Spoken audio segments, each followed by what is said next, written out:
Picture this. You cast a God-sized vision. Maybe it's 5 million in revenue or 500 jobs created, but your top performers aren't rallying. They're tuning out, job hunting, or quietly abandoning your dream.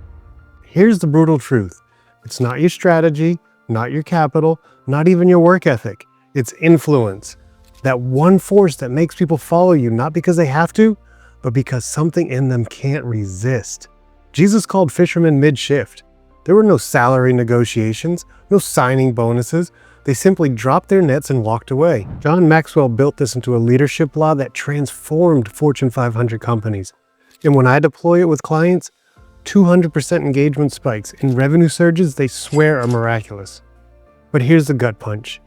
74% of Christian business owners are leaking influence like a sieve.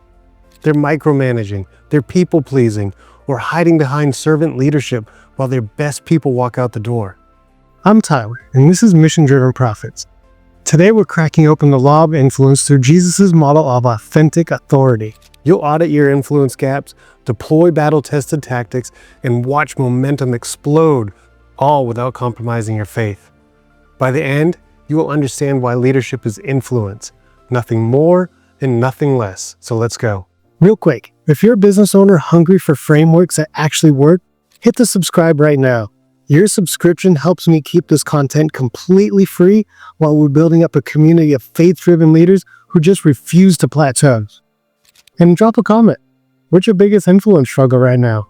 Is it team buy-in, turnover, getting people to own your vision?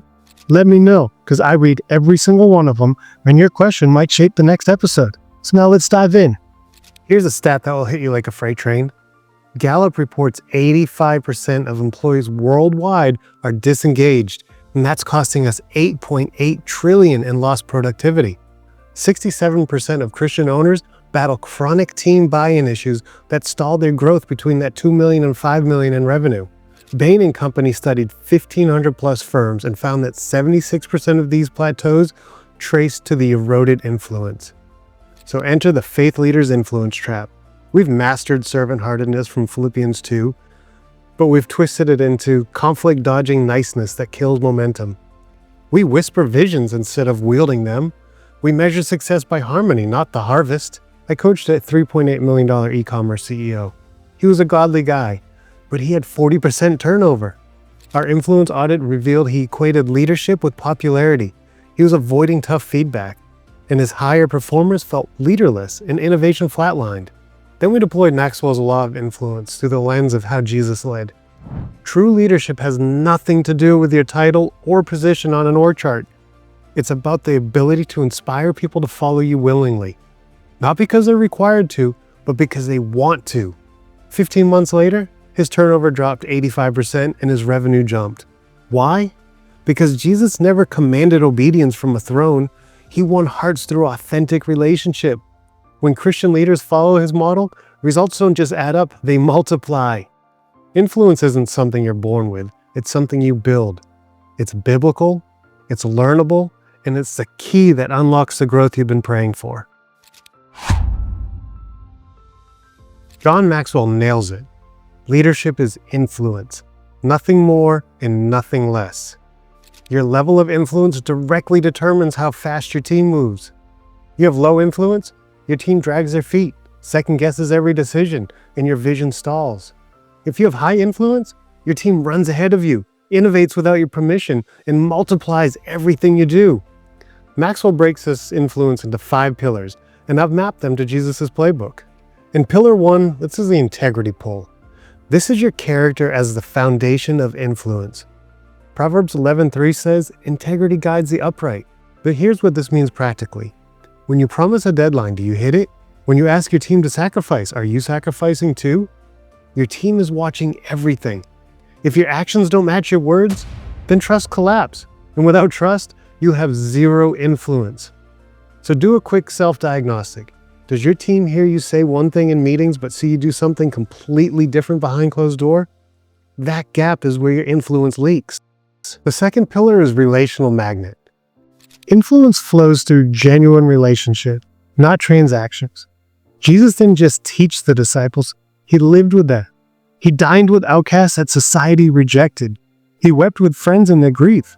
There weren't shallow connections. They were raw, authentic bonds that created unshakable loyalty. Surface level chit-chat about the weather, that creates surface level influence. But when you know your team's dreams, their fears, and what keeps them up at night, that's when real influence takes root. So can you name 3 specific wins your team members achieved last month that you personally celebrated with them? If not, you're leading from a distance. Pillar 3 is empowerment engine. This is about giving real authority, not just more tasks. There's a massive difference between delegation and empowerment.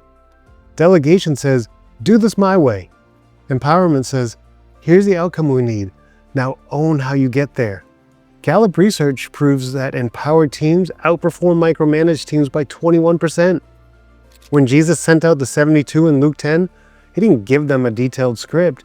He gave them authority to heal, to preach, and make decisions. They owned the mission.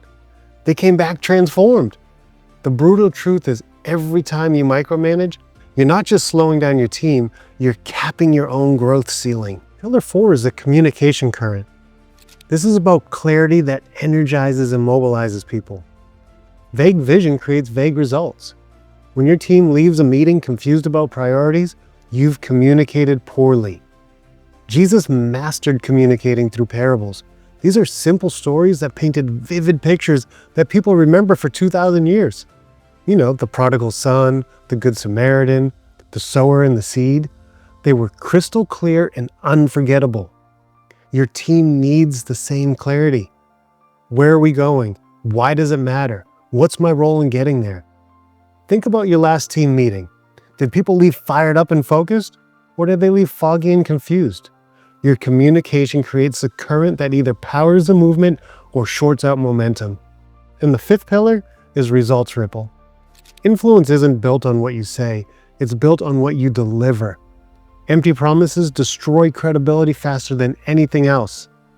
But when you consistently produce wins, when you turn impossible goals into accomplished realities, people start believing the next vision you cast. Look at Nehemiah. He rebuilt Jerusalem's walls while enemies mocked and threatened. But every completed section was tangible proof that the mission was real. That visible progress pulled in volunteers who weren't even part of the original team. Your wins create ripples that draw others in. So how many goals that seemed impossible 6 months ago have you actually crushed? Those victories are influence fuel. I want you to rate yourself 1 to 10 per pillar. Don't worry, most clients score below 6 in a couple of areas. But praise God, influence isn't innate, it's forged, Jesus modeled it, and you can master it. To master influence, study the master. That's Jesus, who commanded without commanding. He didn't leverage position or power. He built genuine relationships with fishermen, tax collectors, and outcasts, people that society wrote off. And through authentic connection, he inspired them to launch a movement that changed the world forever. His 4-phase blueprint shows us that real influence doesn't come from manipulation or control. It comes from being genuinely worth following. The first phase is the integrity ignition. Jesus led transparently. When tempted in Matthew 4, he quoted truth unflinchingly. There's no spin, no secrets. In consulting, we audit this first. One client of mine had missed a deadline he had promised his team. Instead of making excuses, he owned it in their Monday meeting. He said, I dropped the ball on that Q3 report. That's on me. His team's trust in him increased immediately. So I need you to share one God taught me through failure story this week and watch walls crumble. In phase 2, that's relational radiance. Jesus invested one-on-one. In John 21, he had breakfast with Peter after his denial. That's restoration rocket fuel. Crowds came for miracles, but the disciples stayed for the man. Bain studies showed deep ties boost retention 300%. So I want you to block some influence hours. Have coffee with a key player. Probe their dreams. Find one way to align what they want with what your business needs. In phase 3, this is the empowerment explosion. Jesus didn't hoard authority, he hurled it. In Matthew 10, he tells his disciples to freely give, heal, preach, cast out demons. They return buzzing with excitement. Fortune 500 calls this stretch delegation. I coached one client who personally approved every marketing campaign, every vendor contract, every hire. Her team would wait days for decisions while opportunities slipped away. We gave her marketing director full authority over campaigns under 15K and hiring decisions for roles under 75K. Within 90 days, campaign launches went from taking 3 weeks to just 5 days. She went from grinding 65 hours down to 40 hours.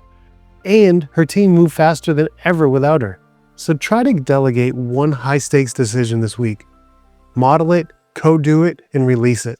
Then celebrate what happens. Phase 4 is ripple reinforcement. Jesus celebrated sparks into fires. After feeding the 5,000, he didn't just move on. He taught the disciples what it meant. After calming the storm, he asked, "Where's your faith?" He was turning fear into formation. One firm I advised was doing standard quarterly reviews. Numbers, metrics, move on. We transform these into influence feasts by celebrating wins and connecting them to kingdom impact and having team members share how victories changed them personally. Engagement jumped 250% in just 6 months. Try to connect every team win to a bigger kingdom purpose. When you hit a sales goal, don't just celebrate the numbers. Show your team the lives it's changed. Make the eternal impact visible. Here's the ultimate proof of Jesus' influence model. It multiplied without him physically present. By the book of Acts, Peter was preaching to thousands and they were responding. The disciples Jesus invested in became leaders who developed more leaders. That's what real influence looks like in your business. You shouldn't be the only one carrying the vision. You shouldn't be the bottleneck that everyone's waiting on. I need you to build a team that's so deeply influenced by your leadership that they don't just execute, but they lead. They innovate. They multiply your impact without you even in the room. Listen to what Jesus promised in John 14:12. He says, "Greater works than these will you do." Greater, not equal, greater. How is that possible? Because his influence model doesn't depend on you being everywhere at once. It multiplies through the leaders that you develop. That's not just a business strategy, it's kingdom multiplication. There are a couple objections I hear constantly. Influence sounds so manipulative, not Christ-like. Look at Jesus. He influenced multitudes, but never manipulated. When he said, "Come follow me," to the fishermen, he didn't trick them. He showed them who he was and invited them into something greater. Matthew 5:16 says, "Let your light shine before others, that they may see your good deeds and glorify your Father in heaven." That's influence through authenticity. People say, "I'll lose my humble servant vibe chasing respect." Jesus is the ultimate proof that this is false. Philippians 2:7 says, "He made himself nothing by taking on the very nature of the servant." Yet crowds followed him everywhere. He washed the disciples' feet in the upper room, and then hours later they called him Lord and God. His humility didn't diminish his influence, it amplified it. True servant leadership doesn't mean shrinking back from bold vision or strong decisions. It means wielding your influence for others' good, not your own glory. All right, here is your secret sauce. It's your 5-step influence ignition framework. So pause right now and print. I have a link to it right below in the description. In step 1, I need you to audit brutally. I need you to score yourself a 1 to 10 on 5 pillars. That's integrity, relational, empowerment, communication, and results. What's your lowest score? Let's stay laser focused right there. And then in step 2, I need you to anchor integrity. I need you to identify 3 word-deed mismatches. Confess one to your team and then course correct publicly. In step 3, we're going to ramp up relationships. Schedule 3 deep dives with key players this week. Ask them, what do you want to be known for in 5 years from now? And how can I help you get there? Take notes. Show genuine interest. Trust me, this is your gold mine. In step 4, we're going to escalate empowerment. Over the next couple of weeks, I want you to pick one decision you've been hoarding. Then I need you to delegate it, model it, co-do it, and then release it. The last step is monitor momentum. Every month I want you to re-audit your scores. Track your progress. Is your engagement up? Is revenue rippling? Make the necessary adjustments. Let's start step 1 before this video ends, because imperfect action now beats perfect planning never. All right, there's a few actions I need you to do. First, come on your lowest influence score. Remember that accountability boosts success rates 65%. So let's cheer your commitment together. Second, I'd be honored if you subscribe to my channel and shared it with a friend. Lastly, don't forget to grab the free Influence Ignition Audit tool. The link is in the description below. Here's what I know about you. God didn't wire you for influence so you could just shrink back and play it small. He gave you this gift so you could lead boldly, that you could build teams that change industries and create impact that echoes through eternity. The people around you are watching. They're waiting for a leader worth following. It's time for you to become that leader. Jesus didn't demand your devotion. He drew it in. So now draw on theirs. Join us for our next episode, The Law of the Process. This is the leadership principle most Christian entrepreneurs violate daily. You'll discover why Jesus spent 3 years building up 12 disciples instead of just recruiting thousands overnight, and how that patient blueprint creates teams that don't just perform, they persevere through anything. If you're tired of high turnover, constant rehiring, and teams that crumble under pressure, this episode changes everything. So keep influencing for the kingdom. People are watching, waiting, and ready to follow. See you soon.